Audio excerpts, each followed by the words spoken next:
amazingly, shooting wide open on the master prime would have been too much. You know, I can tell you there's only so many places in a car you can put the camera. So the challenge there was, well, how do we keep the suspense and how do we make this an intense scene without leaving the car? Hey, what is going on, D-Mogul? My name is Ted, and today I'm here with cinematographer Tom Sigel, cinematographer behind films such as X-Men, Usual Suspects, The Five Bloods, and today we are talking about a personal favorite film of mine. We're talking about the movie Drive. Being in D-Mogul, we're going to be talking about this today. We're going to talk about the film from the camera, lighting, lenses. We're also going to break into a couple of the actual scenes and talk about some of the crazy driving rigs that were actually made for this film. So, to kick things off, hey, what was the process like for shooting Drive? It was great. It was a lot of fun, yeah. Nicholas Winding Refn was our director, and this was the first film that he did in the US. He comes from Denmark. He had done a few films in Denmark, and then did a movie called Bronson in the UK, in London. And that was the film that really caught my attention. It was like, yeah, okay. We're working together. We're working together. How did you guys come up with the visual look for Drive? Was a lot of it on set on the day of, or was this something that was really created and crafted beforehand? You know, up front, I knew I'd be working with somebody that was open or, you know, interested in a bold kind of approach to his storytelling. Always there was a certain degree of openness and improv on the set itself. It was really, you know, important for us that each one of these driving sequences had its own language, its own grammar, its own signature. And we were blessed to have Darren Prescott, who's a fabulous driving coordinator, stunt coordinator, to work with us to choreograph this stuff, because we didn't really have any second unit per se, and we had a very tight schedule, a very small budget. So it was how to, within our limited economy, to be able to give these different, you know, textures to the different sequences. What about the camera and the lenses? What did you guys choose, and why'd you choose them? Drive was done just as the Arri Alexa came out. And I thought, this is the camera for what we want to do with LA at night. What we call dynamic range, which was the ability to see both into shadows and hold highlights. The ability to shoot at very, very low light levels.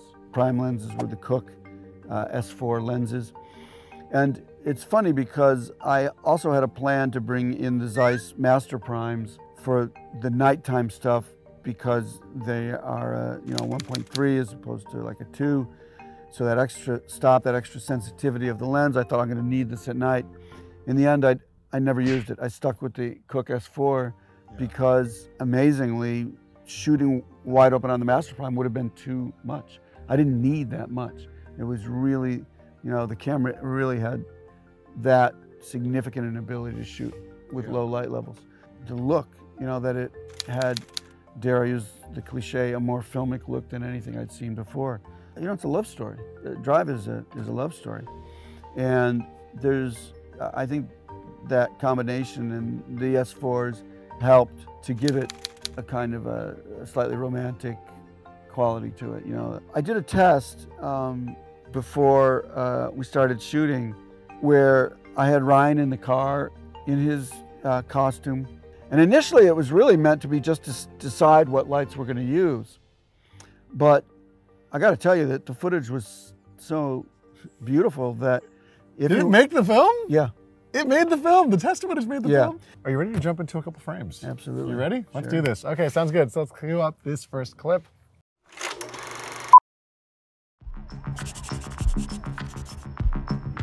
So, kicking off, beginning of the movie, what are we watching here?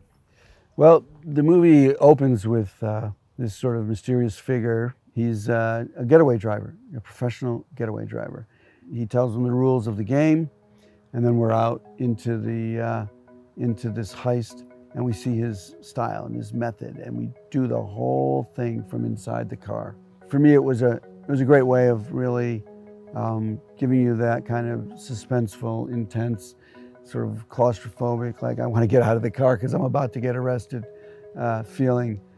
And you contrast it with his sort of very cool, unflappable demeanor, and you see the precision in which he does what he does. And you know, I've done enough car work that, you know, I can tell you there's only so many places in a car you can put the camera. So the challenge there was, well, how do we keep the suspense and how do we make this an intense scene without leaving the cover. So, you know, you have his point of view, you have over his shoulder, you have his profile, you have his frontal shot, you have the shot of the guys in the back. What does this car rig look like? Right. So It's pretty straightforward, you know. I mean, if you imagine, you put a rack on top, and it's got pipes on it, and then around it, we place all these little lights. And in the trunk here, you know, you have your dimmer packs, and you have the wireless transmission, because the person doing all the dimming is in a follow van. And he's watching the streetlights and trying to sync it up. Like if he sees a frame like this, and he sees, you know, that coming up is a street light, so you play that, and you know, you could, as you're approaching it, you dim it up, and then as you're passing under it, you dim it back down. And now you're motivating this light by what's in the frame and stuff. Yeah. The irony of what happened is that when we started, and we're going to go out and do some of the car work, and we want to shoot it this exact same way, and all of a sudden we get told, oh, you can't do that, you know, it's not safe. It's like, well, wait a minute. We just did 2 days of testing. And all of a sudden we had to, for a lot of that stuff, we had to tow it, and we couldn't shoot as freely as we could when in we the were test when you were. Yeah. So that's why these shots made it to the thing, because you had already shot them to some sense. Yeah.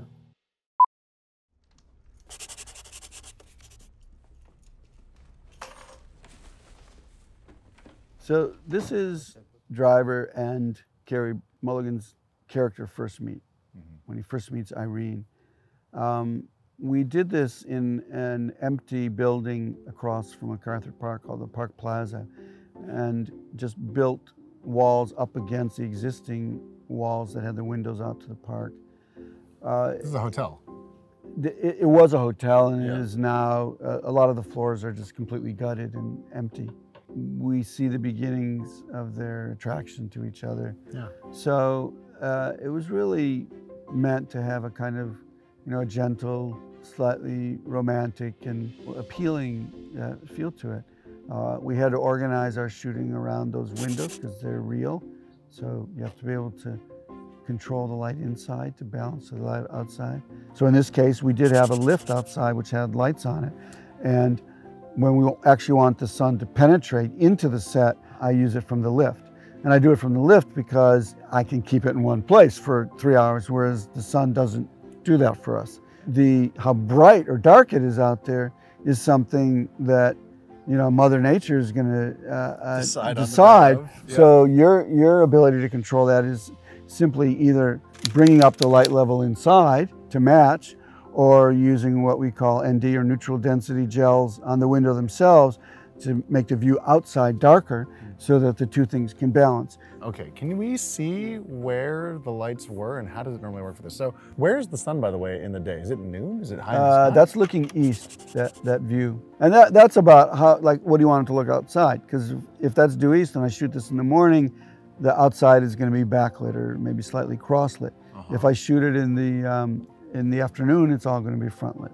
The amount of light that's coming from the real sun in that room is what we call ambience, which is really the sky.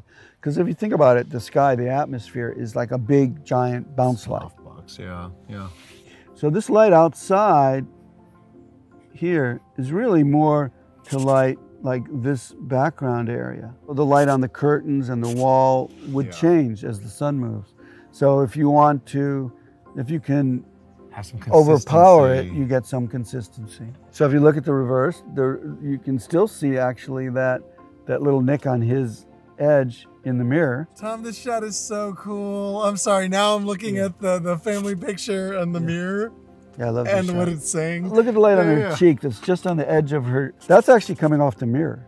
And now we bring the light over here more. So it's what we would call 3/4 front light, which is it's hitting both of her eyes, but it's leaving a shadow along her right side, which creates some, you know, shape and dimensionality to the face, and probably some negative, actually, what we call negative fill, which is the light that's coming from the left. If I remember correctly, I took a lot of that away.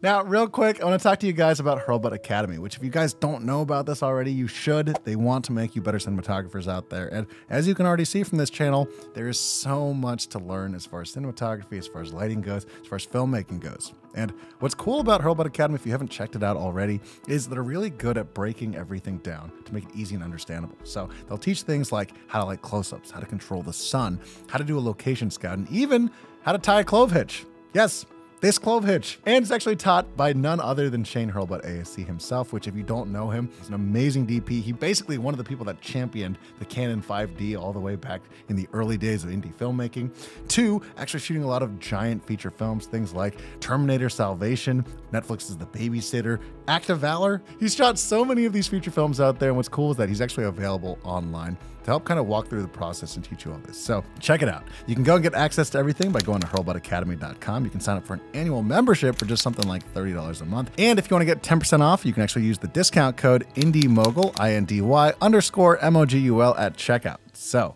go check them out. Go see Hurlbut Academy. And again, thank you for sponsoring this video. But now, back to the episode.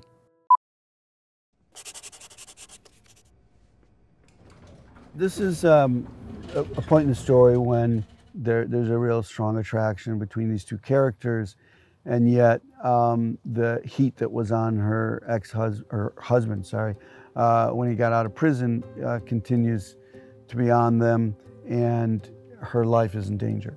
And he has now become very protective of her, and he's very worried about her. So, to me, one of the most interesting things about this scene is that to save her life, to protect her, he goes to a place of very extreme violence. And that moment when he goes to that place, which is what saves her life, is also when she and him, and now the audience, realize that these two will never be together. For me, one of the most interesting things was that this moment when he goes to kiss her, is it a fantasy about what could have been but never will be? Is it a distraction so the guy's thrown off? We don't know exactly, and to a certain degree you never do know. And you could argue it both ways. I was struggling to see how you can put that magic into that moment. And when I was lighting to get ready, and we always put everything on dimmers, we were dimming some of the lights up and down, and that's when it hit me. It's like, you know, this could be the way. It goes like slow motion, the lights change, so it becomes almost like a fantasy moment or a magical moment, and then all hell breaks loose. And I showed it to him, and he loved it. So it wasn't really pre-planned. It was really, it just hit me when I was setting up. The lighting change wasn't in the script or anything. It was just he kisses her. No, it was just on the day. Very simple set, you know, had these sconces put into the set for a lighting source. And there's some overhead lights, as you can see there. This elevator set here, when you're shooting into here, you're shooting into our set. You could pull these walls out if you needed to. And then we took these three walls and these doors, and we put them in the parking garage for the shot where she backs out and goes into the garage, as if it was the garage of their apartment building. Move the walls of the elevator to make it work. Okay, yeah, cool. Yeah. So the set has a ceiling, and in the ceiling we put in little, what we call, you know, pot lights, which like you would have in an elevator, which if you look up at it, looks like a fixture, but above it is a movie light.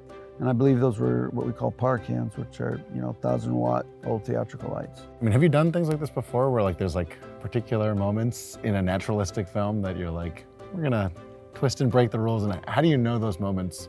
Well, I think to me, it's, you know, story driven. It's like, what if that moment is in the script, if it's a magical moment in the script, or it's asking for a magical moment in the script.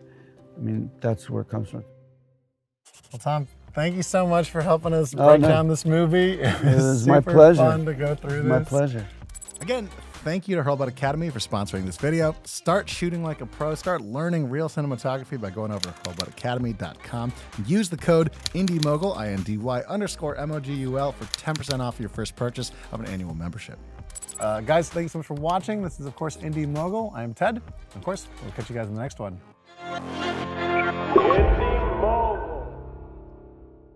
So, I'm sorry, wait, the director of Drive doesn't have a license. That's correct.